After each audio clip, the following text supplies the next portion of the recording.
तो कल हमने जो बताया था पिछले वाली क्लास में, उसमें था कि ली चितेरियल प्रिंसिपल में प्रेशर क्या इफेक्ट डालता है और कंसंट्रेशन क्या इफेक्ट डालती है। इन दोनों पॉइंट को हम डिस्कस कर लिया था। अब एक पॉइंट है जो काफी इंपॉर्टेंट है, वो है टेम्परेचर का इफेक्ट। तो effect of temperature, third point, effect of temperature, मतलब टेम्परेचर क्या इफेक्ट डालेगा रिएक्शन के इक्विलिब्रियम पर। तो देखो टेम्परेचर का इफेक्ट क्या होता है समझना। मान लो कोई रिएक्शन है ए और ये है बी। अब टेम्परेचर इक्विलिब्रियम पर बढ़ाओगे तो क्या होगा, घटाएंगे डिक्रीज करेंगे तो क्या होगा। तो उसके लिए हमें दो मेथड समझने हैं। एक तो पढ़ना है एक्सोथर्मिक। एक्सोथर्मिक होता है जो एनर्जी को रिमूव करे, एनर्जी को एमिट करे, निकाले। एक्सोथर्मिक के लिए जैसे एक अच्छा सबसे बढ़िया एग्जांपल इसका है कि जैसे मान लो ये पानी का कोई बीकर है और ये हॉट वाटर है। इसको आप फ्यू टाइम के लिए, कुछ समय के लिए आप इसे यहीं पर छोड़ दो तो ये हॉट वाटर अपनी एनर्जी को निकाल देगा और यहां बन गया हमारे पास वाटर। अब आपसे कहा जाता है कि यहां पर है H1 और ये है H2। H1 यहां हीट से समझो, वैसे तो H यहां पर एंथैल्पी होती है, लेकिन अभी आप इनिशियल स्टेज पे, इसलिए आप ध्यान रख सकते हो H का मतलब हीट है। तो यहां पर किसकी हीट ज्यादा है, तो आप बोलोगे ये तो ज्यादा है, गर्म है, तो ये नॉर्मल है, तो ये गर्म था। तो गर्म था, गर्म जो वाटर था, हॉट वाटर था, उसने अपनी एनर्जी रिलीज कर दी, इसलिए एक्सोथर्मिक है। तो रिमूव करने का मतलब, एमिट करने का मतलब एक्सोथर्मिक है। तो ये प्रोसेस एक एक्सोथर्मिक हो गया। अब आपसे कहे चेंज ऑफ एंथैल्पी, एंथैल्पी आगे डिस्कस करेंगे क्या होता है, लेकिन अभी समझो, हीट से समझोगी। डेल एच क्या होगा, डेल एच का मतलब है लास्ट में से पहले वाले को कम कर देंगे। लास्ट में ये है तो H2 माइनस H1। देखो H1 बड़ा है, इसका मतलब डेल एच क्या आ गया, नेगेटिव। तो एक्सोथर्मिक प्रोसेस के लिए जो चेंज ऑफ एंथैल्पी है, जो डेल एच है, वो नेगेटिव आता है। ये देखो क्लियर हो गया। और यहां पर अब ध्यान दो, अगर आप, ये रिएक्शन क्या थी, फॉरवर्ड है, और ये क्या है, बैकवर्ड है, पीछे की तरफ। अगर आप एक्सोथर्मिक में टेम्परेचर इंक्रीज करते हो, ध्यान देना, तो टेम्परेचर देखो इंक्रीज करोगे तो बताओ किसका टेम्परेचर ज्यादा था, इस वाले का तो ज्यादा। टेम्परेचर इसका मान लो 100 डिग्री है, तो इसका कितना है, मान लो 60 डिग्री है, क्योंकि इसने अपनी एनर्जी निकाल दी ना। गर्म पानी रखोगे तो 100 डिग्री होगा। कुछ समय बाद वो टेम्परेचर अपना लूज करेगा, तो यहां इसका टेम्परेचर ज्यादा है, ठीक है। तो एक बात मुझे बताओ, अगर आप टेम्परेचर बढ़ाओगे इक्विलिब्रियम पे, इक्विलिब्रियम का मतलब जितनी रिएक्शन फॉरवर्ड हो रही है उतनी ही रिएक्शन बैकवर्ड हो रही है। अगर आप टेम्परेचर बढ़ाओगे तो बताओ कहां है ज्यादा टेम्परेचर, आगे है या पीछे है, पीछे ही तो है। मतलब अगर आप टेम्परेचर बढ़ाओगे तो एक आप खुद सोचोगे क्या होगा, टेम्परेचर बढ़ाओगे तो पीछे वाली कंडीशन, ये वाली कंडीशन ही तो प्राप्त होगी हमें, देखो ये वाली। तो हम यहां कह सकते हैं टेम्परेचर इंक्रीज तो रिएक्शन होगी बैकवर्ड। और अगर आप इस चीज से कंफ्यूज हो रहे हो तो सिंपल सा आप इसमें याद रख सकते हो, अगर एक्सोथर्मिक में टेम्परेचर बढ़ाएंगे तो रिएक्शन होगी बैकवर्ड। ध्यान रखना, एक्सोथर्मिक में अगर आप टेम्परेचर बढ़ाओगे तो रिएक्शन होगी बैकवर्ड। और अब बताओ मुझे के क्या है, इसके लिए बताओ के क्या है। के मान लो, के क्या है, इक्विलिब्रियम कांस्टेंट मान लिया मैंने, बी की कंसंट्रेशन अपॉन ए की कंसंट्रेशन। अब रिएक्शन अगर बैकवर्ड होगी, मतलब इधर होगी, तो ए ज्यादा बनेगा, मतलब ये ज्यादा बनेगा, और ये कम हो गया, तो केसी मतलब इक्विलिब्रियम कांस्टेंट क्या होगा, डिक्रीज होगा। तो हम यहां पे कहेंगे temperature increase then backward reaction, और इक्विलिब्रियम, सर आपकी आवाज सही नहीं आ रही, इक्विलिब्रियम कांस्टेंट क्या होगा, एक मिनट, डिक्रीज हो जाएगा, इक्विलिब्रियम कांस्टेंट डिक्रीज हो जाएगा। तो एक्सोथर्मिक में हमें जो बात याद रखनी है वो है, अगर आप इसमें टेम्परेचर इंक्रीज करोगे तो रिएक्शन बैकवर्ड होगी, तो इक्विलिब्रियम भी डिक्रीज होगा, और अगर टेम्परेचर डिक्रीज करोगे तो रिएक्शन फॉरवर्ड होगी और इक्विलिब्रियम कांस्टेंट बढ़ेगा। कहने का मतलब है टेम्परेचर अगर इंक्रीज करे तो इक्विलिब्रियम कांस्टेंट डिक्रीज होगा, और टेम्परेचर अगर डिक्रीज करते हैं तो इक्विलिब्रियम कांस्टेंट इंक्रीज होता है। अब एक बात आती है नेक्स्ट, वो है एंडोथर्मिक की। नाम से पता लग रहा है एंडोथर्मिक का मतलब होता है एनर्जी को एब्जॉर्ब करना, एनर्जी एब्जॉर्ब। एनर्जी को एब्जॉर्ब करने वाला एंडोथर्मिक होता है। इसके लिए भी एक एग्जांपल है जो हमेशा माइंड में रखो। आपने एक बीकर लिया जिसमें आइस रख दिया, आपने आइस, फ्यू टाइम रुक गए, कुछ समय रुक गया, आप हो गया कोल्ड वाटर, ठंडा पानी हो गया। अब आप वही बात, क्यों हुआ ये ठंडा? मतलब आइस जो 0 डिग्री था वो 10 डिग्री हो गया मान लो। तो ऐसा क्या किया इसने कि अपनी ये ऐसा क्या किया कि ये मेल्ट हो गया? तो देखो इसका 0 डिग्री था और हमारे जो हमने कमरे में रखा, इसे कमरे में रखा ना, तो कमरे का जो टेम्परेचर है वो क्या था? मान लो 25 डिग्री है। तो 25 डिग्री ये रूम के टेम्परेचर को एब्जॉर्ब करेगी आइस। एब्जॉर्ब की ना, तो मतलब हीट को एब्जॉर्ब किया है, एनर्जी को एब्जॉर्ब किया है, या हीट बोल दो, हीट को क्या किया है? एब्जॉर्ब किया है। यहाँ पे हीट भी बोल सकते हो।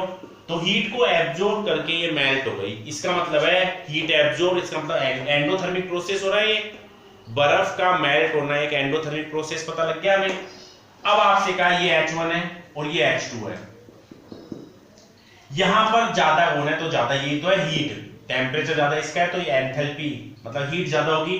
तो मैं बोलूंगा यहाँ पे क्या, डेल H क्या होगा? H2 माइनस H1, मतलब डेल H क्या होगा? Enthalpy change positive. तो एक बात तो हमें याद रखनी है, एंडोथर्मिक के लिए डेल H पॉजिटिव, एक्सोथर्मिक के लिए डेल H नेगेटिव। ठीक है। अब यहां इसका बिल्कुल अपोजिट होगा। अगर आप यहां लिखा हूं मैं इसके लिए, अगर आप टेम्परेचर इंक्रीज करोगे तो इसमें थी बैकवर्ड, यहां होगी फॉरवर्ड, तो रिएक्शन होगी फॉरवर्ड। ध्यान देना, देखो फॉरवर्ड होगी तो केसी की वैल्यू क्या होगी? ध्यान देना, इक्विलिब्रियम कांस्टेंट ये है। आप खुद बताओ, अगर रिएक्शन फॉरवर्ड हुई मतलब आगे की तरफ होगी तो बी बनेगा ना ज्यादा। बी अगर ज्यादा बना तो ये केसी अपने आप बढ़ गया। देखो तो इसका मतलब केसी की वैल्यू क्या होगी? इक्विलिब्रियम कांस्टेंट भी क्या होगा? इंक्रीज। तो रिएक्शन अगर एंडोथर्मिक है, मतलब हीट वो एब्जॉर्ब कर रहा है, ऐसी रिएक्शन है, तो वहां अगर आप टेम्परेचर इंक्रीज करोगे तो रिएक्शन फॉरवर्ड होगी, प्रोडक्ट ज्यादा बनेगा, इसलिए इक्विलिब्रियम कांस्टेंट की वैल्यू भी क्या हो जाएगी? बढ़ जाएगी। इक्विलिब्रियम कांस्टेंट जो है उसकी वैल्यू भी इंक्रीज हो जाएगी। और एंडोथर्मिक में अगर टेम्परेचर डिक्रीज करे तो रिएक्शन बैकवर्ड होगी, इक्विलिब्रियम कांस्टेंट डिक्रीज हो जाएगा। तो यहां हम सिंपल से वे में एक बात लिख सकते हैं कि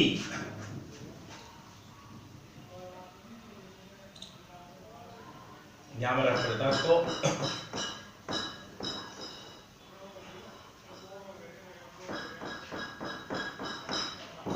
तो यहां मैं लिख देता हूं एंडोथर्मिक के लिए टेम्परेचर इंक्रीज तो केसी डिक्रीज, मतलब इक्विलिब्रियम कांस्टेंट क्या होगा? डिक्रीज। इससे पता लग रहा है रिएक्शन क्या होगी? बैक। और यहां है टेम्परेचर इंक्रीज तो केसी इंक्रीज, रिएक्शन कैसी होगी? फॉरवर्ड। एफ। यहां आता होगा टेम्परेचर डिक्रीज तो केसी इंक्रीज, रिएक्शन फॉरवर्ड। और यहां पर टेम्परेचर डिक्रीज तो केसी भी डिक्रीज और रिएक्शन होगी बैकवर्ड। तो बैकवर्ड रिएक्शन जब भी होगी तो बिल्कुल सिंपल सा है, प्रोडक्ट कम ही बनेगा। और केसी ये भी समझ में आ गया। अब हम देखते हैं कुछ एग्जांपल, बहुत अच्छा देखना। N2 plus 3H2 equilibrium 2NH3। Equilibrium पे मतलब temperature increase at equilibrium, equilibrium पे कर रहे हैं कंडीशन, ये भी गैस है, ये भी गैस है और ये भी गैस है, ठीक है। अब सबसे पहले क्या है, हमें पता करना है कि एंडोथर्मिक और एक्सोथर्मिक रिएक्शन है या नहीं है, ये एक्सोथर्मिक और एंडोथर्मिक रिएक्शन है कि ये या नहीं है, देखते हैं। बाकी मैक्स सारी रिएक्शन एंडोथर्मिक एक्सोथर्मिक से कुछ ना कुछ तो होगी। तो उसके लिए सिंपल सी एक ट्रिक है, ट्रिक आप देखते ही पहचान लोगे। ट्रिक क्या है, यहां कितनी गैसें है, 3 और 1 4, 4 गैसें यहां पे, 4 मोल बोल दो। और यहां कितनी गैस है, 2 ही है, 2 गैस। वो छोटी सी ट्रिक है, मैक्सिमम केस में ये अप्लाई होगी, कुछ एक केस में अप्लाई नहीं होगी तो वो आगे देख लेंगे, बाकी अपने सारे मैक्सिमम केस में अप्लाई होगी और बहुत अच्छे कंसेप्ट बनते हैं इससे। यहां 4 गैस है, यहां 2 गैस है। एक बार बताओ मुझे, जहां ज्यादा गैस होगी इसका मतलब वो ज्यादा गर्म था, जब भी तो ज्यादा गैस है। कोई एक कमरे में मान लो ज्यादा गैस है, इसका मतलब वो कमरा गर्म है, जब भी तो ज्यादा गैसें बनी हुई है, वरना गैस तो लिक्विड में बदल जाए। इसलिए ध्यान रखना, जहां ज्यादा गैस है वहां टेम्परेचर भी हाई है, और टेम्परेचर हाई है इसलिए H1 ये है और H2 ये है, ज्यादा कौन है ये। और जब ये ज्यादा है तो डेल H क्या होगा, H2 माइनस H1, मतलब डेल H नेगेटिव आ गया क्या। और डेल H नेगेटिव किसके लिए आता है, मैंने लिखवाया था अभी, एक्सोथर्मिक। और क्यों आता है नेगेटिव, अभी मैंने गर्म पानी का, हॉट वाटर का एग्जांपल दिया था और उसके लिए मैं डेल H नेगेटिव ही निकाला था। तो डेल H नेगेटिव आ गया और आपको पता लग गया कि ये रिएक्शन कैसी है, एक्सोथर्मिक है।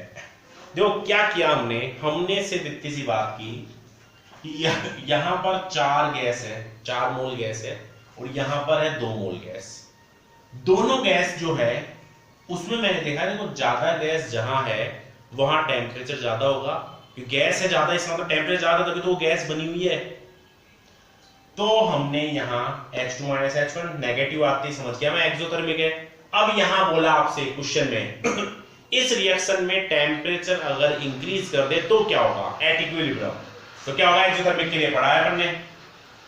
अगर टेम्परेचर इंक्रीज कर दोगे इस रिएक्शन में तो रिएक्शन होगी बैकवर्ड, बैकवर्ड होगी तो रिएक्शन ऐसे होगी, इसका मतलब प्रोडक्ट कम बनेगा, तो Kc की वैल्यू क्या होगी, डिक्रीज।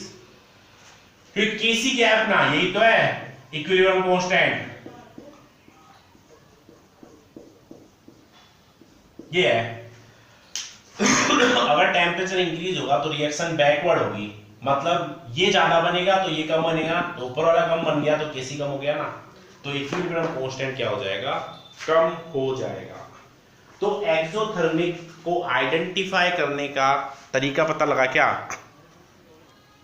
तो ये हमें पता लग गया, चलो ठीक है एक्सोथर्मिक है। और एक्सोथर्मिक के लिए मैंने आपको कंडीशन बताई, टेम्परेचर अगर बढ़ाओगे तो Kc कम होगा, क्योंकि रिएक्शन बैकवर्ड हो रही है तो Kc तो कम होगा ही। अब एग्जांपल मान लो एक और दे दिया आपको,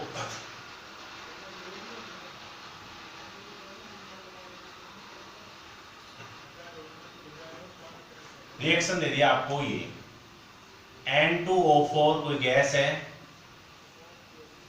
ब्रेक किया, NO2 2 मोल बन गए, कोई गैस है।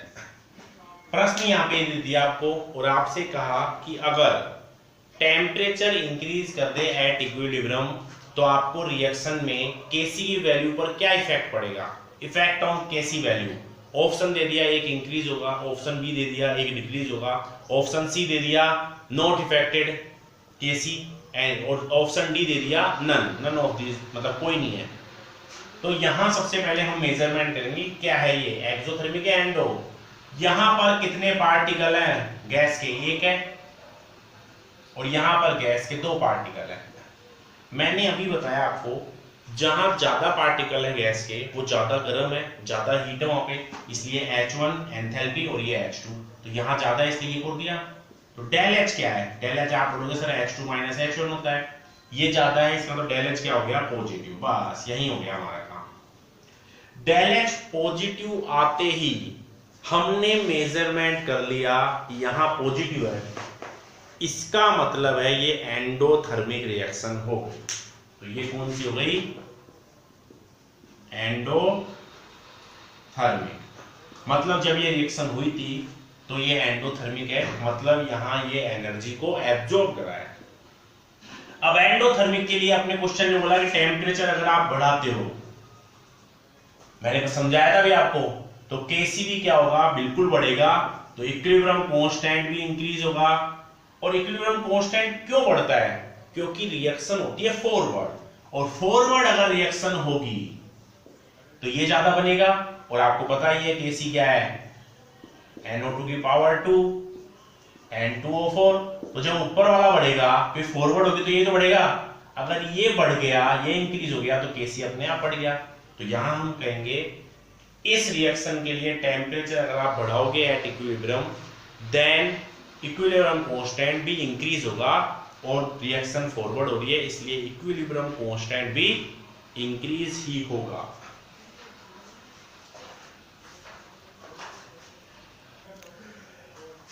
लेकिन कई बार ऐसे आ जाए कि यहां पर भी गैस सेम है, यहां पर भी गैस सेम है, तो क्या करेंगे?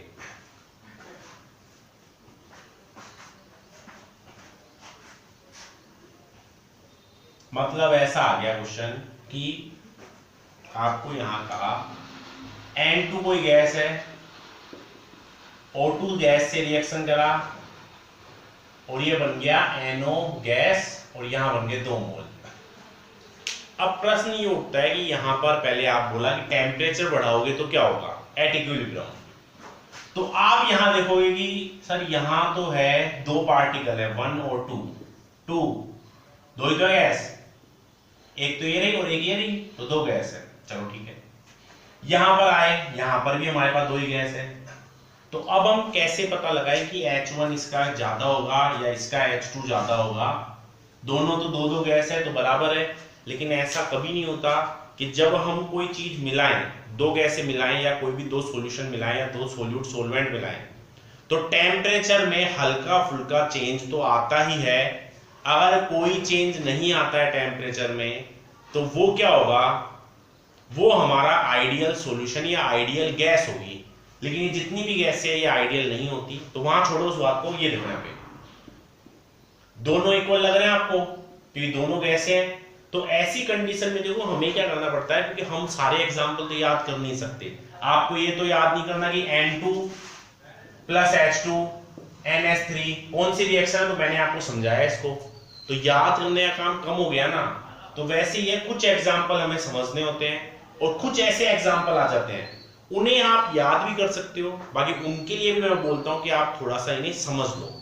देखो क्या करें, N और N के बीच में बॉन्ड ऑर्डर कितना होता है आपको बढ़ाया मैंने चैप्टर में, 3 होता है, और O और O के बीच में 2 होता है, ठीक है, और इन दोनों के बीच में होता है डबल बॉन्ड। ये देखो यहां ट्रिपल बॉन्ड को तोड़ोगे, ये तो खैर डबल बॉन्ड तो सेम है, कोई मतलब नहीं है।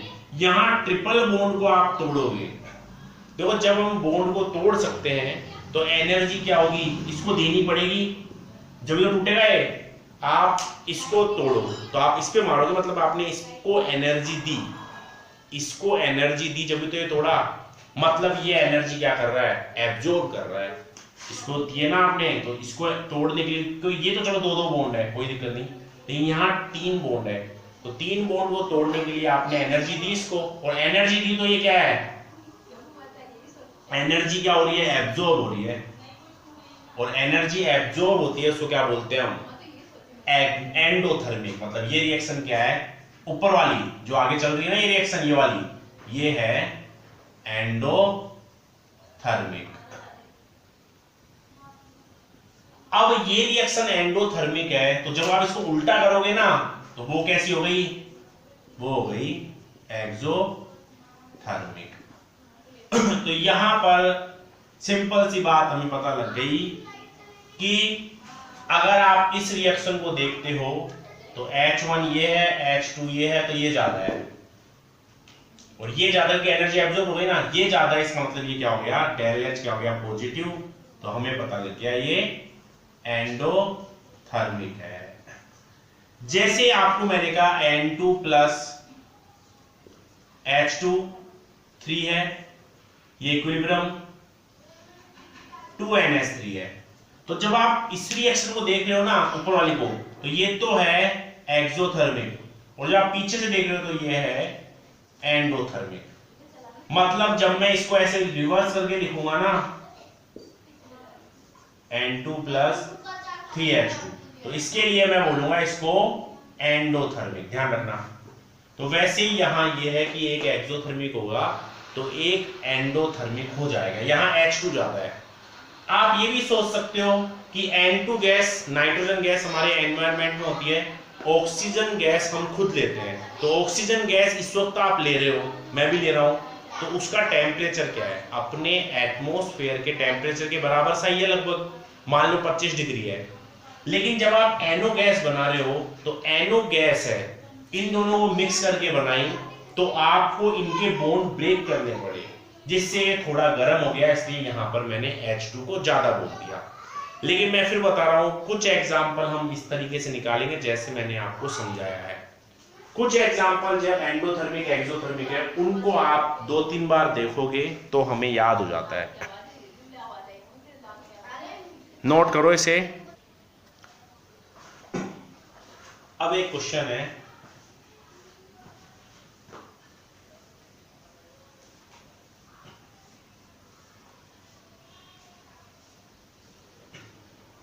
क्वेश्चन ये है कि आपको दे दिया SO2 plus O2 equilibrium SO3, balance करेंगे, ये ओड है तो इवन करो, 2 लगा दो, यहां पर 2 लगा दो, बैलेंस। यहां आपसे पूछा टेम्परेचर इंक्रीज किया अगर, तो Kc की वैल्यू का इफेक्ट बताना है, Kc पर क्या इफेक्ट पड़ता है। ऑप्शन ए Kc डिक्रीज हो रही है, इक्विलिब्रियम कांस्टेंट डिक्रीज हो रहा है, ऑप्शन बी इंक्रीज हो रहा है, ऑप्शन सी नॉट इफेक्टेड, और ऑप्शन डी इंक्रीज भी हो सकता है और डिक्रीज भी हो सकता है, कुछ भी। तो यहां आपको बताना है कि Kc की वैल्यू पर क्या इफेक्ट पड़ रहा है। अगर आप टेम्परेचर इंक्रीज कर रहे हो और टेम्परेचर डिक्रीज कर रहे हो तो Kc की वैल्यू पर क्या इफेक्ट पड़ रहा है, मतलब इक्विलिब्रियम कांस्टेंट, उस पर क्या इफेक्ट पड़ रहा है टेम्परेचर इंक्रीज और डिक्रीज करने पर इन दिस रिएक्शन। तो यहां ये कितने गैस हैं, 2 और 1 3, तो H1 मान लो, ये 2 गैस है मतलब H2, ज्यादा कौन है H1, डेल H क्या होगा H2 माइनस H1, मतलब डेल H आ जाएगा हमारे पास नेगेटिव। जैसे ही डेल H नेगेटिव आया, हमें आइडेंटिफाई हो गया एक्सोथर्मिक,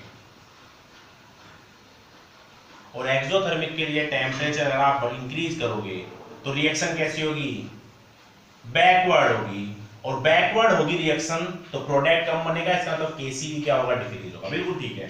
और टेम्परेचर डिक्रीज करने पर रिएक्शन फॉरवर्ड होगी और Kc जो इक्विलिब्रियम कांस्टेंट है वो इंक्रीज हो जाएगा, तो बिल्कुल सही है।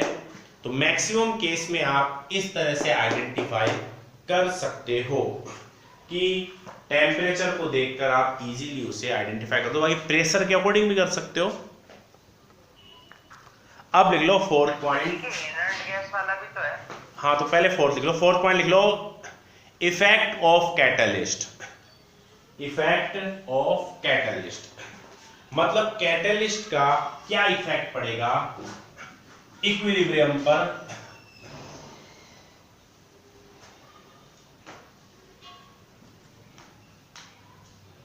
इसमें क्या होता है, जो इक्विलिब्रियम है ना उस पर कोई इफेक्ट नहीं पड़ता, बस कैटलिस्ट की प्रेजेंस से इक्विलिब्रियम तो अनइफेक्टेड रहता है, लेकिन रेट ऑफ रिएक्शन मतलब जो रिएक्शन की रेट है, वेलोसिटी है, वो बढ़ जाती है। कैसे, वो देखो ध्यान देना। जैसे मान लो ये कोई है, कोई रिएक्शन हो रही है, यहाँ पर ये रिएक्शन का डायमेंशन है, रिएक्शन की दिशा है, मान लो डायरेक्शन है, और यहां है एनर्जी, यहां पर मान लो रिएक्टेंट है,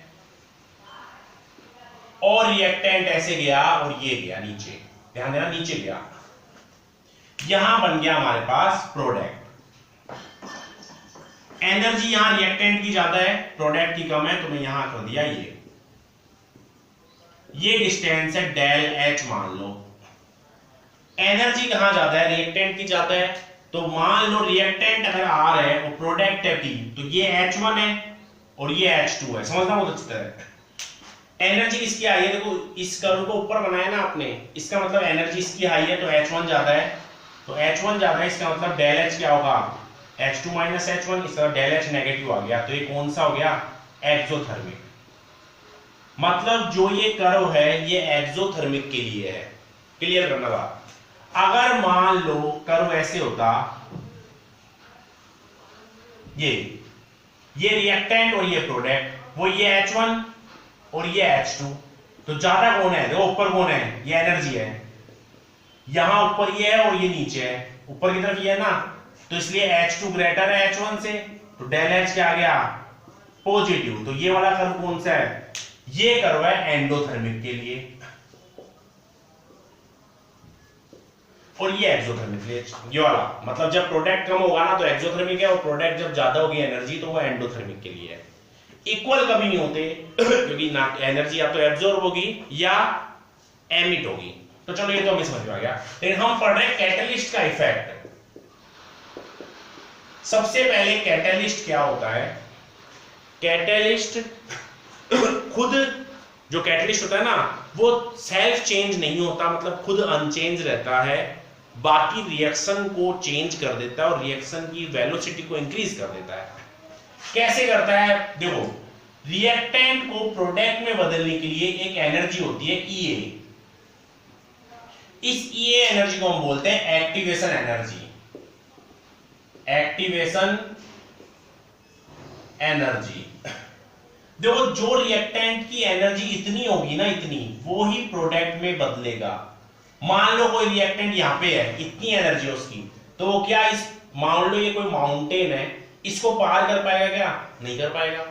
मतलब रिएक्टेंट को एक एसेंशियल एनर्जी है जो रिएक्टेंट को प्रोडक्ट में बदलने के लिए रिक्वायर्ड होगी, वो है एक्टिवेशन एनर्जी। मतलब इतनी एनर्जी जिस रिएक्टेंट के पास होगी वो ही इस प्रोडक्ट में कन्वर्ट होगा। जैसे एक माउंटेन पर आपको अगर इस तरफ जाना है तो आपको इतनी एनर्जी से इस पे चढ़ना पड़ेगा, लेकिन क्या होता है यहां पर है ना, यहां पर कैटलिस्ट क्या है, कैटलिस्ट एब्सेंट है, मतलब यहां कैटलिस्ट नहीं है। लेकिन जैसे ही आप कैटलिस्ट प्रेजेंट करते हो ये एक्टिवेशन एनर्जी कम हो जाती है, बनेगा तो वैसे ही, देखो ये बना तो वैसे ही है, एक्टिवेशन एनर्जी कम हो गई और यहां पर यह है कैटलिस्ट प्रेजेंट, तो यहां मैं ले लिया EA1 और यहां देख रहे हो आप EA1 बहुत कम है EA से।